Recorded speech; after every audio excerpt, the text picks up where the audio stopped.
going to demonstrate just a couple of things that I typically work on with people that show up with shoulder instability. And obviously every person is different, and this is just what I have found that works for me and my clients. But one thing to keep in mind that when people show up with shoulder instability is often they have overactivity elsewhere, so you really need to get a lot of feedback in terms of how they're feeling. And also they don't have a good sense of where their shoulder is in relation to the rest of their body. So starting to get them to understand that can be really, really useful. One of the first things I do if I have someone whose neck isn't super overactive or after I've shut their neck off is I put them on their side. This is just to start to get a sense of the shoulder being in the center of the joint. So you take the elbow beneath the shoulder, or at least I do. You press the forearm into the floor. Now in terms of this bottom hand, you can go here or you can go here. I like to start people like this because it gives them optimal chance to focus on just the upper arm, which is going to give them a better sense of better chance to figure out where the shoulder is. And then I have them press into the bottom knees. It's just going to get a little bit of lateral contraction through the side body. The right leg's going to float up. They're going to press into the mat. They're going to feel their shoulder blade wrap around the back. And they're just going to breathe here. This top hand, I usually float up if they can tolerate it. Again, shoulder instability, sometimes they can't, sometimes they have pain. So I'll have them rest their hand by their side. They're going to breathe 4 breaths. In through the nose and out through the nose. And what that looks like from the back is, again, often people with shoulder instability, they're going to want to come here. So I cue them to get up and out of that, get the shoulder blade wrapping around the front of the body and hanging out there and just breathing. And this, for someone that has some shoulder weakness, is going to feel like a lot of work. I don't want them using their neck, so then I try to keep that nice and neutral, and then I have them relax. And this is always after a bit of breathing, so it's not like we're just jumping into this. Then I have them lie down. And stand through the center of their feet, just so they have a connection of the floor. Take your hands by your sides, and then what I have them do, again, frequently they've got a little bit of this going on, so I have them reach their fingers towards their feet. And from there, keeping their fingers reaching towards the feet, lift straight up.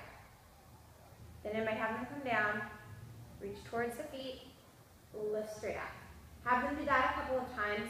Once they get a sense of what it's like to have the shoulders away from the ears, and the hands moving up from there, I have them pretend like they're holding a beach ball. What happens when they do that is they start to get a sense of scapular protraction. So the scapula starts to move down and around the ribs. So suddenly they're starting to work on reaching from the shoulder blade rather than from the shoulder, which is really an important distinguishing factor for people that have shoulder issues and shoulder instability in general. So I have them reach, hug a beach ball. I might even put a block between their hands and have them squeeze the block. And I have them hold there for just a few breaths and just get a sense of what that feels like. The final piece to programming that, again, this is just what I use when I'm working with people with shoulder instability, is getting them onto their forearms and knees.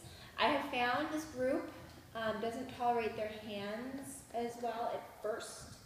Again, this obviously over time, once they build up to it, hands and knees is fine. But there's usually so much confusion about what's going on up here that I like to eliminate any extra body parts if I can.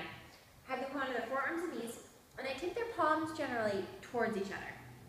Again, just to give a bigger sense of the opening through here. And lengthen the neck, shoulders slide down, shoulder blades wrap around the back. Again, gentle hugging in maybe, or just gentle pressure down towards the floor depending on the person's posture. If they get there okay, we might work on one leg back, so just a typical plank.